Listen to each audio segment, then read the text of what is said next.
Kia ora and welcome to Cinema in Context, where we discuss all things film and the connections between. My name is Jeremy Downing. I'm Max Tarrant. And I'm Sarah Watt. And each month at Cinema in Context, we discuss two films, one current and one retrospective with some connection. It could be the same director, the same actor, or a similar theme. And this month we are discussing The Salesman, which actually came out at the film festival last year, but got its official theatrical release in New Zealand in the last month. And also Strada, which came out in 1954. And the connection is that they both won the Best Foreign Language Film Oscar at the Academy Awards. Strada was the first winner, the first one to win that award, and The Salesman is the most recent winner. Sarah, do you want to give us a bit of an overview of The Salesman? Yes, so The Salesman, a 2016 film by Asghar Farhadi, who was very famous for his previous foreign film Oscar winner, A Separation. He also made the wonderful film, Iranian film, but set in Paris, called The Past. And The Salesman is a fantastic film, typical art house fare, about a marriage, Iranian couple who are working types. They're also thespians. They are currently performing in Arthur Miller's Death of a Salesman, sort of in an amateur dramatic capacity. And they're forced by circumstances to have to move into temporary accommodation. And in doing so, there's a lot of drama around where they're going to live. And then through a situation of mistaken identity and criminal intent, the wife is assaulted, and the film sort of then tracks the fallout of the assault and how the situation affects the couple and how it's dealt with. Excellent. And Max, you want to give us a bit of an overview of Strada? Strada is a major classic of cinema. It's directed by Federico Fellini, who is just a mammoth, and he is an Italian. He was directing films in he began in a Neo Realist style, and then this film was apparently his big break from that genre. This is a film about basically a strong man and a weak or slightly mentally unstable woman who up until this point had been living with her family, relying on them very heavily, and she gets bought by this strong man who is a vagabond carnival kind of person, and he goes around and he does these horrible little shows in tiny little villages that have been war-torn in Italy post-war, where he breaks this chain across his chest, and he's extremely nasty to this young woman who is Gelsomina, played by his wife and muse Giulietta Messina. She is fantastic in the film. Well, I thought so at least. She's just kind of so dainty and fantastic. And basically they go on these travels. It's a road movie. La Strada means the road. This young woman kind of tries to get to the man. She struggles with the way he treats her, but she still loves him. I think it's probably worth pointing out then in terms of spoilers. So we often talk about our retrospective film with full spoilers, but with The Salesman or the current film, we will keep it as spoiler-free as possible, while still being able to actually talk about the episode. Also worth mentioning, we are missing our fourth Cinema in Context buddy, William. William is away today, so we wish him all the best. He will be back with us next time. So the first thing I want to say, particularly to our regular listeners, is you'll be familiar with the fact that generally when we choose our two films for discussion, the whole point of its being cinema in context is that there is some sort of connection between the two films. Now, the interesting thing about this time round is that we chose these two on the basis of their simply being foreign film Oscar winners. And not really knowing, I think pretty much universally when we chose the films, none of us had seen both films. So we weren't in a position to say, oh yes, the theme will be this, or the connecting idea will be X or Y or whatever. Whereas in the past we've done two Woody Allen films. Woody Allen makes for a very obvious sort of connection in terms of the starting point. In the past we've done Viggo Mortensen playing a dad. We knew where we were coming from. So I personally had reservations about how on earth we were going to connect La Strada to the Salesman until I watched the two, and then what I have found interesting, and hopefully we'll get into this, is how many connections there have proven to be, given that we didn't anticipate what those connections would be, and that we purely said, here's the film, that the Italian film that won Best Foreign Film Picture in presumably 1955, and here's the latest, which is Iranian. Now, I should point out to observant listeners that Italy and Iran both begin with I, and they both have flags with red, white and green on them. But other than that, we didn't know really what we were coming into. So it's proven to be quite an interesting analysis, and we'll see whether we can make an interesting discussion out of it. It's quite interesting as well. We thought that one of the key things was going to be a complex central relationship between a man and a woman. And that kind of has come to play a bit, but it's at the same time watching La Strada, it was like, this is complex in a very different way. That's right. That did not become, for me, one of the central connectors. No. But I agree with you. That's what we did think was going to happen, and it wasn't quite like that. But I will say that the female roles in both films, were something that I saw as a real clear connection. You had Rana and the salesman and Gelsomina, two very, I think, quite strong-willed characters, female characters, and Rana definitely, particularly in the first part of The Salesman, she is very choleric. She's sort of, my way or the highway, and there's this really cool relationship between her and her husband, which he is a lot more, I guess, phlegmatic, and he sort of allows... And he's lovely. They have a lovely marriage. That's the biggest difference going into it, isn't it? You're looking at a lovely relationship in The Salesman, and in La Strada, the immediate relationship is horrible relationship. Yeah. So you're quite right. But then, of course, things change a little. And paired to that is, in La Strada, we're looking at a very low class, low socioeconomic situation where we're seeing the devastation all around, and these people are on the bones of their bum, compared to The Salesman, where they're middle class, very happy. So it connects in again. It's just a happier overall start with one, and a much more destitute, tough beginning for the other. True, that's true. But I would say, on a whole, The Salesman is actually a happier film. Oh gosh, Compared to La Strada, I was watching Strada's... this is far more dark than I remembered. Like, I didn't remember it being so horrible. Just the way the Zampano treats Gelsomina is just horrific. And it's unforgiving as well. And so, I know that we're not really here just to say, I really liked that one and I really didn't like that one, but I didn't enjoy La Strada, and I didn't even not enjoy it in it's a breaking the waves kind of makes me feel really uncomfortable, but my goodness, it's well acted sort of way. I just didn't enjoy it because Anthony Quinn, the American actor playing Zampano... American. So him, until the end, when there is that sort of awful... sad pathos on the beach. He's just a dick through the whole film. Yeah. And there didn't seem to me to be much range, and I didn't have a lot of patience for this, as you say, feeble-minded young woman, Gelsomina, who, despite the fact that he abuses her and assaults her and won't love her back, feels all this sort of warmth and wanting to mend him and all that. And I didn't have a lot of patience for that at my age, I mean, it's really problematic. It is, and it's. I'll tell you what. Just one question before we keep going with that discussion. Does he rape her? Yeah, I would say so. I think so. Because that was. I was like, okay. So for listeners, Zampano has this motorbike with a little trailer on the back which they sleep in, and apparently it smells like shit.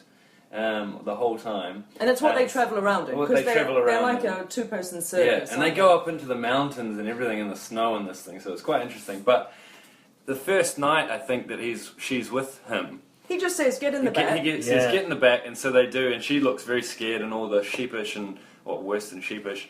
And then she's crying. And it fades out, and she's crying, but she gets up in the morning and she looks back at him and has a big smile.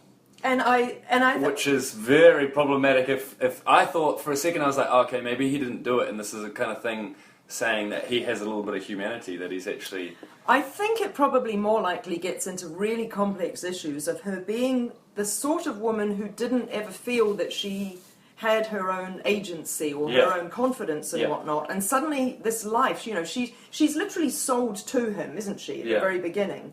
And so maybe she feels like, oh, this gives me purpose. Totally. And that this act that we've just done is what people do when they are a couple. love, yeah. And he starts calling her his wife I think for you're the right. purposes of the circus. So she probably thinks, well, here's my purpose. This is my life now. Yeah. So if I'm his wife, I will get on with it. Yeah. Because she doesn't have that sort of, as I keep saying, that agency and that self-confidence to go, hold on just a second, mate. That's not happening, because then, of course, it would be a very short film, and it wouldn't be Fellini, and it all would have been over. And again, so in terms of the connections, and also connecting with what you're saying about the challenge of that film, this is a more hardcore realism than The Salesman, I think, in some ways. Oh, I think what people love about this film, and is exactly of what it's why it's so challenging as well, is it's just so heart-rendingly tough, this life that they live, and this man is so rough. And she doesn't leave him. And they're both, in some ways, just trying to find a piece of light in their lives, especially the young woman. But I think Zampano, under all the ruthlessness, wants something in his life as well. But he can't see it, right? He's blind, that's what's going on with him. He can barely articulate his thoughts. He's completely blind to her, and there's this whole thing about him. He says to his crowds, you may go blind from watching my strength, but actually he's blind of all the beauty in the world. Yeah, nice. And I think that's what I love about it. It's so dark, but you're just trying to get this little glimpse of happiness. And I guess in some ways it's about finding light in really dark times, extremely dark times. The pebble, isn't it? There's that whole little pebble moment, which, as a metaphor, they make it pretty clear. I hear what you're saying. I love Gelsomino because of the performance of Giulietta Messina. That's how I connect with her. But she is frustrating. She's a frustrating character because she just doesn't really do the things that I want her to do in the film. And I think on rewatch, I definitely enjoy it because I love Fellini's rhythm in his movies. There's this lovely rolling rhythm. And there's some really beautiful imagery. And not necessarily, obviously for the audience, not necessarily chunk narrative logical structure. He just seems to have a kind of intuition for the way things connect up, and the time is not necessarily perfectly connected. But. And I think, to be fair to the Academy of Arts and Sciences, or whatever they're called, back in 1955 when they awarded La Strada the Oscar, and indeed, I don't think it did go to Cannes actually, but whatever. Contextually, it will have been a huge thing in 1954 to write characters like that, and to show those two, as you say, Max, those two really complex characters, both of whom are miserable, neither of whom have the sort of the capacity to connect with one another and to make it all right. So I absolutely see. So I don't want anyone to think that I'm just saying, come on now, 2017 women wouldn't stick around they wouldn't put up with such rubbish. Pull yourself together, love, because I absolutely know that there are people who are in that situation, and in fairness to Gelsomino, she did leave him. Eventually, that's right. No, not eventually. Oh, yeah. She does leave. That's right. He finds her and... That's right. That's right. So, and that was quite... Actually, I found the timing of that really nice, and what was your point? Did you want to make more of a point? Yeah, what I want to say was that even though I enjoy the film, I have to side with you a little bit. I feel very uncomfortable watching it this time around.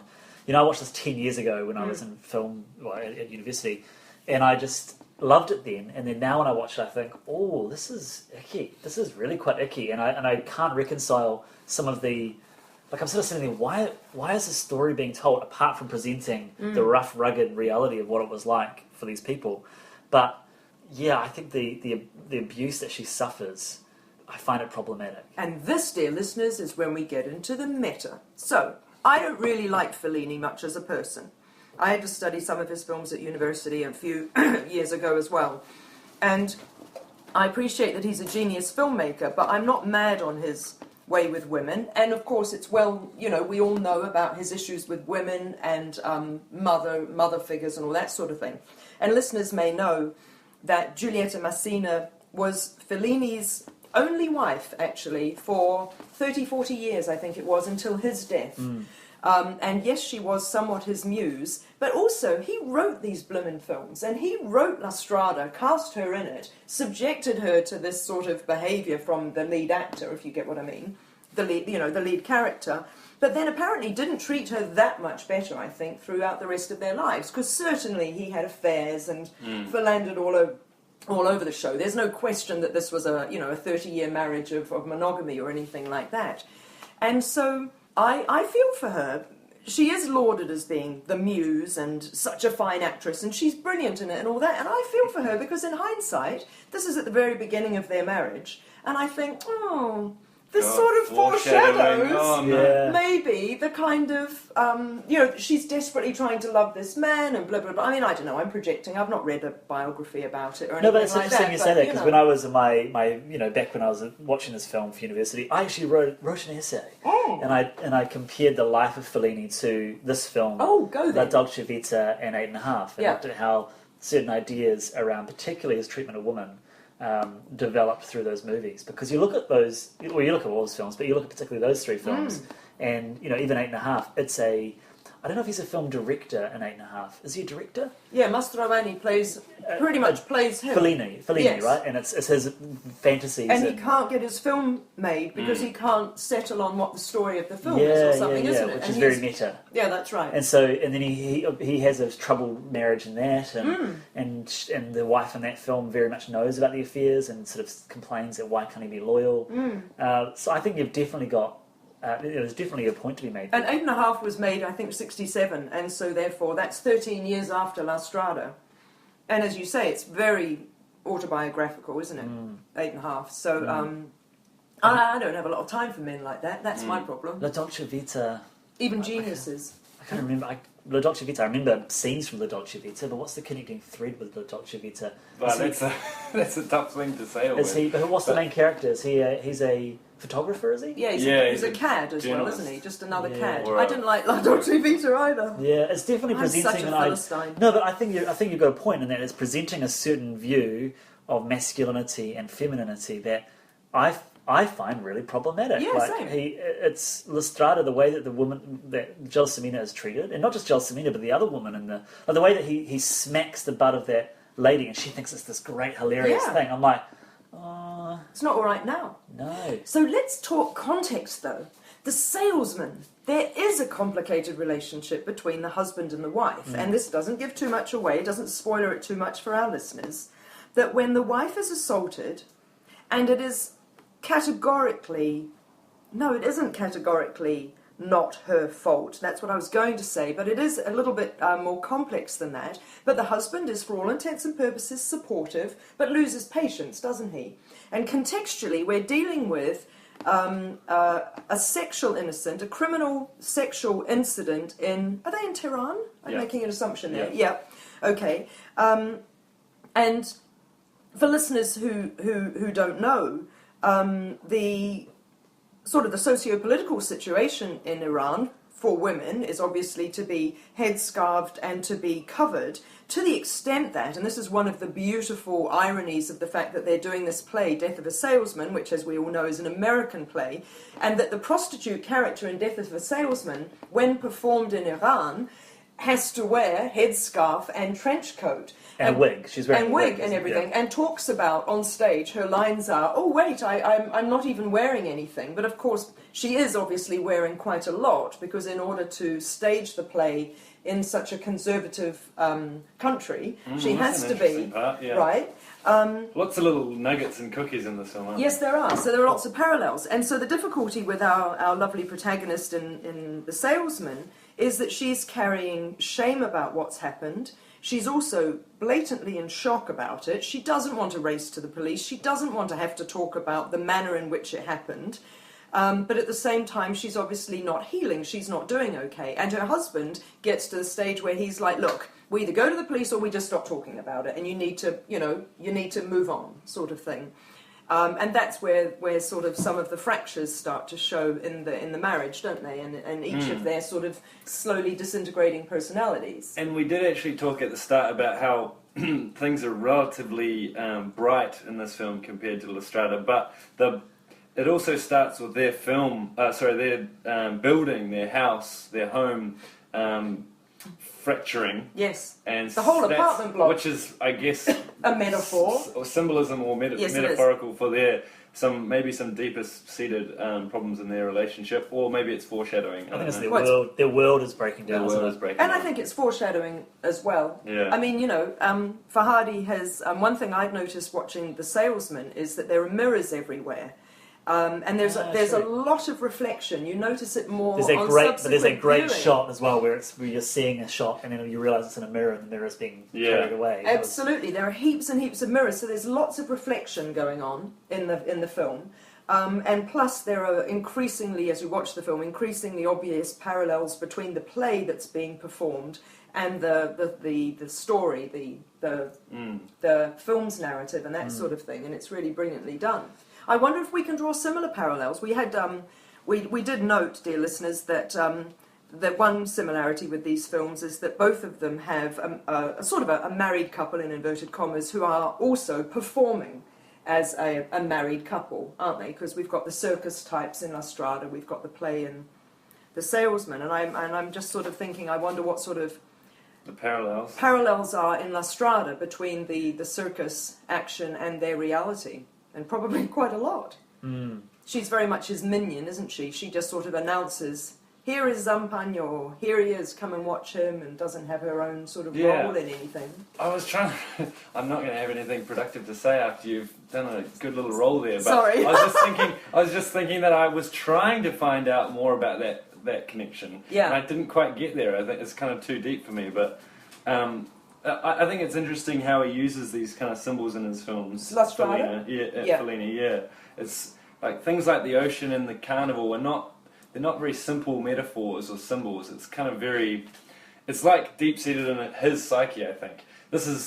If I speak about this in this way, it's very much the old kind of way of treating films that was popular in the 60s, where maybe you just create some film and I haven't really planned it all out, but it's kind of coming out of my deep psyche, and in some ways I do feel like that. Like the ocean is this kind of very deep psychic thing that's connecting to you. You don't necessarily know exactly what it means, you don't necessarily know exactly what the carnival stands for, but they just seem to have this very poetic flowing...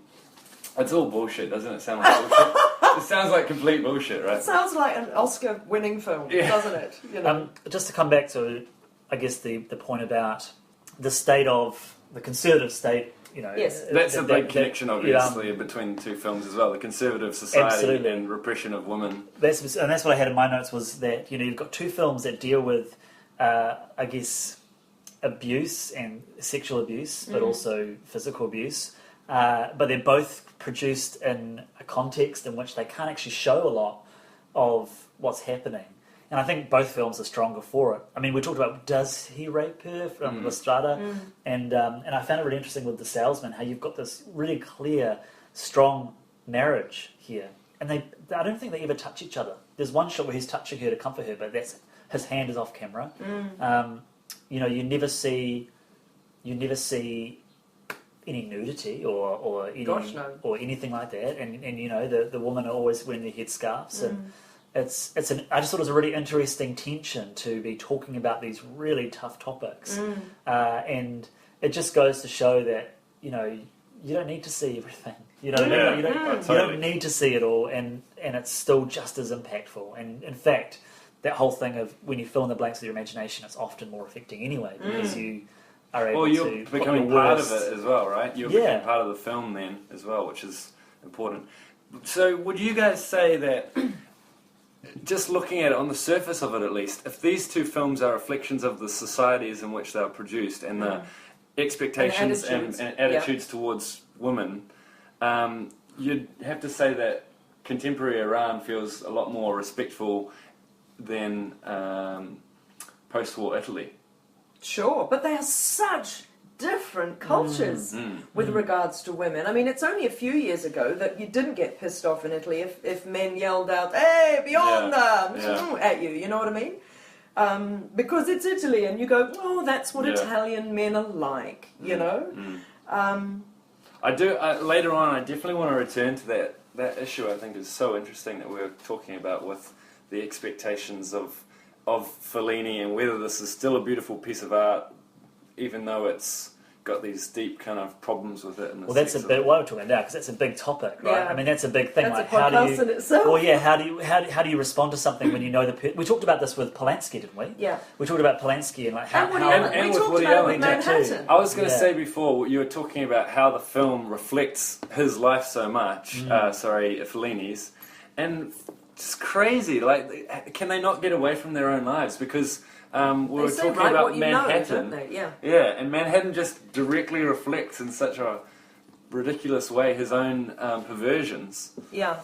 We don't see that in Polanski's work, though, do we? Well, I don't know. I think there's a Maybe case it's to be made perversions about. of violence. Well, yeah, how violence factored a much larger role in his future films post his wife being murdered. Is definitely something that's been talked about. I think my feeling with Strada is these characters that are challenging to watch, and they're stupid and they're annoying a little bit and they're nasty. It's kind of like if you must have a friend or a family member that you love to bits, but they just frustrate you, and the things that they do and the Sure. decisions sometimes they make, and you just go continuously, and you can go, God, this is frustrating, but somehow there's still a link of love. Sure. And in some ways, I feel like that's what attracts me to it. And I suppose and it's sad, obviously. It sucks because they're looking for this thing of light, and this is what really makes the film so nasty, right? Is that it comes to the end, and it just the rug gets pulled out from under you. It never amounted to anything. We come out of it blue as ever because Zampano's dead, pretty much, and at very least, even if he's now had the realization at the end of La Strada that he is somehow beyond saving or beyond redemption. Yeah, we've been watching it the whole time. Yeah. And those of us who are even remotely sort of socially apt are able to go, God, dude, what a loser, you need to pull yourself together. Yeah. So that, there's no revelation for us, is there? There's no sort of,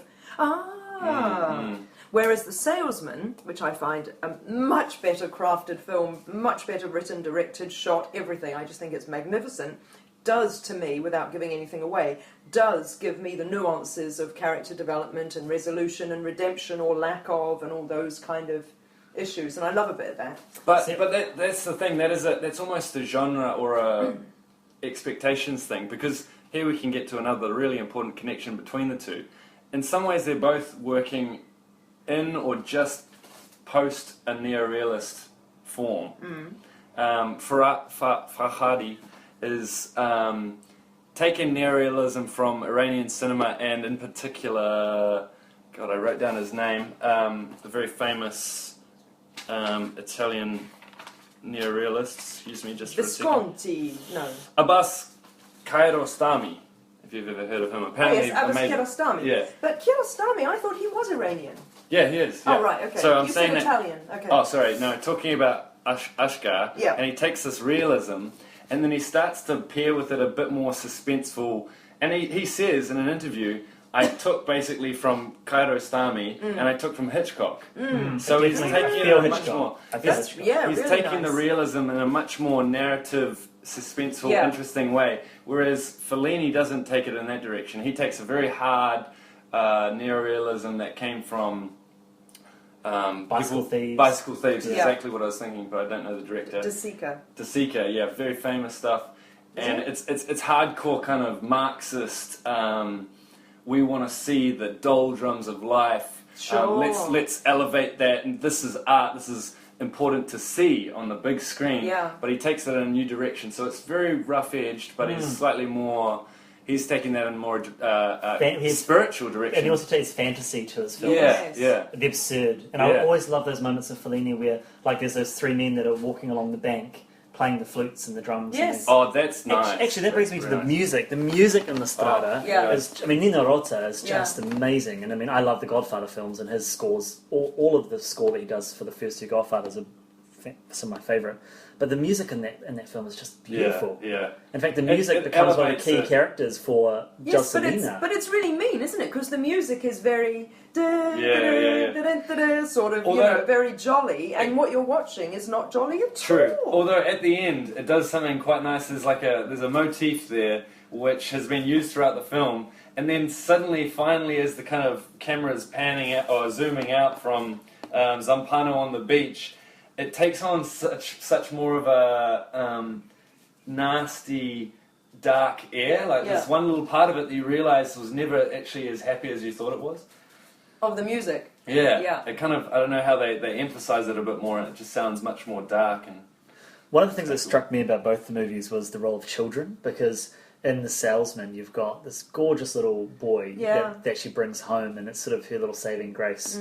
But also in The Salesman there's the absence of children, because you've got the previous tenant, the prostitute. She obviously had a child who's been drawing on the walls, and there's that mention about the couple maybe having children in the future. And then also in La Strada, there's children around who are often watching Gelsomina. She's like a child herself. And I just thought that was interesting, and I haven't really unpacked it much further than that, but the role of children in both films feels significant. Or the lack of children in both films. Yeah, that's right. Or adult children. Yeah. And sort of this very adult-themed films. You know, it's the realm of adults, both of these movies. And yet children, or the way that children see into this is quite interesting. Something else that you touched upon earlier, Jeremy, is another sort of symbolism that I noticed in both films is, and I had jokingly said, both women wear their overcoats for most of the film, but in actual fact, they definitely do. Gelsomina wears her coat with all her layers on underneath all the time, because I think they're invariably in some sort of cold temperatures. And similarly, in The Salesman, again, it's kind of a cold climate for them, because they're always bundled up in their jackets and their coats and whatnot. And then when she comes home from the doctor, she bundles up in bed. And there are a lot of scenes where people are putting blankets over her or wrapping things around her head and sort of cosseting her up. Which again, I think, signifies sort of it's definitely a lack of nudity and openness and flesh and that sort of thing. But it's also a sort of separation between you and your husband or your other person, whether it's I don't want Zampano to be able to touch me, or whether it's I don't want my husband to touch me because this awful thing has just happened to me. You know what I mean? And again, in terms of particularly The Salesman, and about the expectations around women, right? Of like, let's bundle them up. And maybe like the way that they deal with trouble, which has just happened, is to really wrap them up around and really support them and close them in, rather than, I don't know, allowing them to heal have their own way, free, you know, in terms of, there's almost a symbolism of freedom and being wrapped up. And maybe in our society, if you dealt with something like abuse like that, it's more about how do you begin to have your own identity again and empower somebody again. Rather than kind of closing them up, supporting them in a more closed way. Maybe. In The Salesman, it's really interesting. I found the way that they deal with the public and the private. Obviously, that's a big part of it, the film. And that you've also got that mirrored in the way that the actors have the conversations off stage. So you've got the woman laughing off stage and they're having a conversation about taking the child home. And then, of course, that starts to blur as the husband character starts to improvise on stage and he starts getting frustrated at his actual wife. His actual wife, but also as a babak, the person that's given him the house, and he's getting frustrated with him as well for not telling him about the person that was there before, some other tensions as well. But just interesting to see how that shifts and so I didn't see The Salesman again before watching this. I saw it last year at the festival, and how I'd kind of set it up in my brain was relatively simplistic in some ways. Having this discussion has now recomplicated it, but the way I'd understood the film was basically as the death of a salesman, which they're performing, is this kind of story about a man who can't look after his family. Is that right? It's kind of like, particularly economically though. And in this one, is that right? Well, no, it's more, he can look after his family. It's more that he's bought into the American dream and it's let him down. Right. Because he's not making it as a... It's more that he's just not happy. Yeah. Okay. Well, that destabilizes my theory. Because I had thought that this is what it was a while ago that I established this idea, but and this is, because that's what a lot of it surrounds, is the expectations around this man and him dealing with his family being abused, what should he do? Basically, what are the expectations? What's the right way to deal with this? Isn't there some punishment that should be given? Yeah. Isn't there? Should he be about taking discipline revenge? and law, that sort of justice thing. and stuff like Yep, that? that's right. I think there's probably a connection to be made there in the sense that in A Death of a Salesman, there's the Willie Luman? No, is that the main character? I can't remember. Willie Loman. Well, yeah. What is the role? What is his role as the patriarch? That is definitely part of the story. the person bringing home the bacon, eh? Yeah. And so it's kind of, in some ways, providing for his family in a way, and then in this film it's kind of loosely connected there that he's having to look after his family, and then if something goes wrong there, has he got the power, or is he doing the right thing to rectify it? I think that's a fair connection.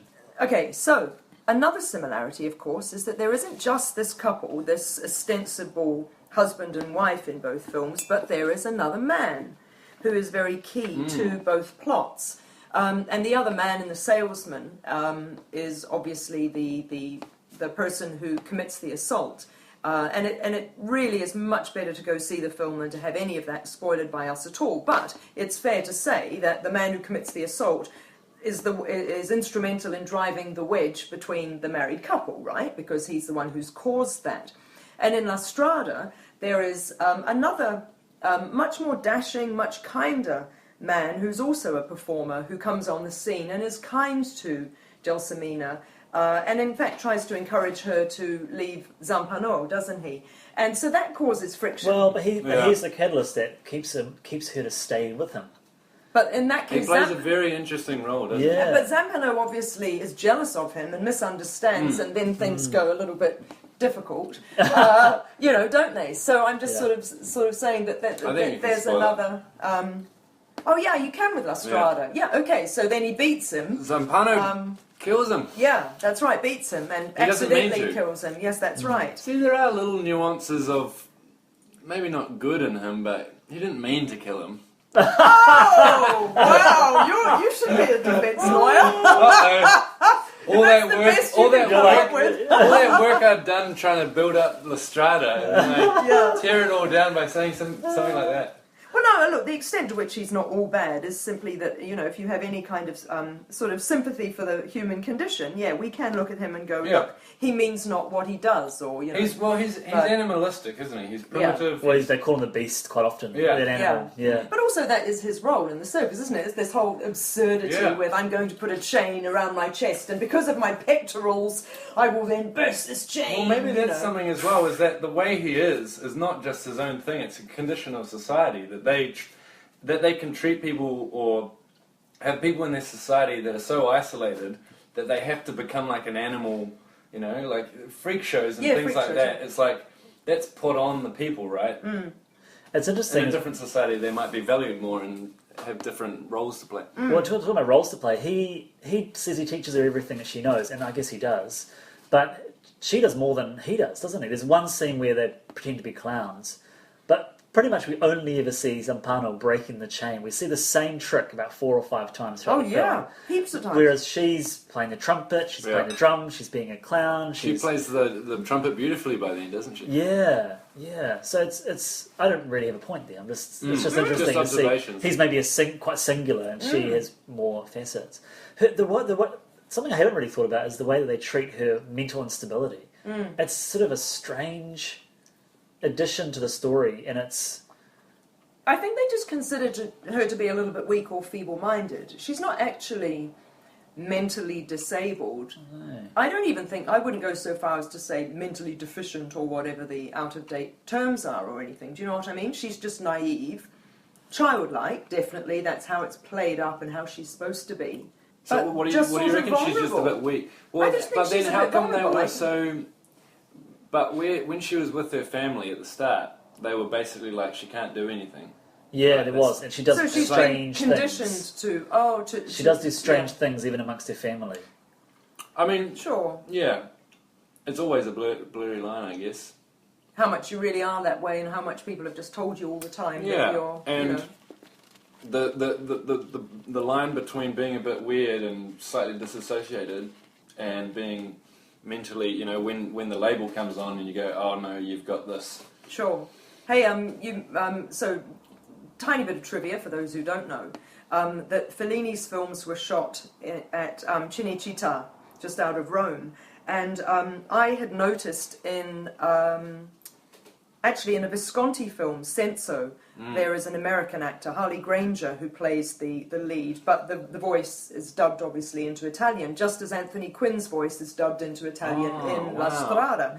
And the thing is, though, when you look at the mouths, you can see that Anthony Quinn is not speaking, he's not even attempting Italian, it's not, but I couldn't quite tell if he was saying his lines in English, but I think that that's what they used to do. Yeah. That he would do his in English, everybody would be dubbed later, and apparently this is because Cinecittà is underneath the flight path, or there were a lot of aeroplane noises or something around, and so therefore you couldn't possibly, even with the Italian actors, you couldn't preserve that dialogue, and everybody had to therefore dub it in later. Oh, interesting. And that's how they managed to have heaps of American actors coming over and being in all of the the spaghetti westerns as well. But yeah, that's right. Do you think the summoning up of the place is pretty amazing? I don't know if it's just partly in La Strada. Yeah, just partly the place itself as being very interesting and barren. But I just thought the setting was amazing, and it kind of flows through those places in a very fluid way. But I don't know, just something about the buildings. You've got kind of big. I guess they would have been built by dictatorships, wouldn't they? At that point, there's these massive kind of complex buildings, apartments, but mostly just very barren, isn't it? Well, I guess there's a similarity. There's a similarity there with Tarrant, isn't there? I mean, it mostly happens in buildings. The Salesman. There's a little bit of around the streets, and then of course there's that great bookending of the broken apartment block as well. So there is a connection there. There's sort of, I wouldn't say it's not barren in the Salesman, but there's definitely. But they do. They do say, look what's happening to our city. Yeah. So yes, the Turanians, if that's the word, are quite sort of despondent about the fact that everything's either falling down or is just tatty and is not going to be rebuilt in any sort of good way. Thank you for listening to another episode of Cinema in Context. If you enjoyed our podcast, then please share it with your film-loving friends. You can listen to Cinema in Context through SoundCloud or Apple Podcasts. You can also follow us on Twitter or Facebook, which is also great places to let us know what you think of this episode or give us suggestions for future films to discuss or compare. Look out for our next episode in a month's time, and until then, ka kite anō.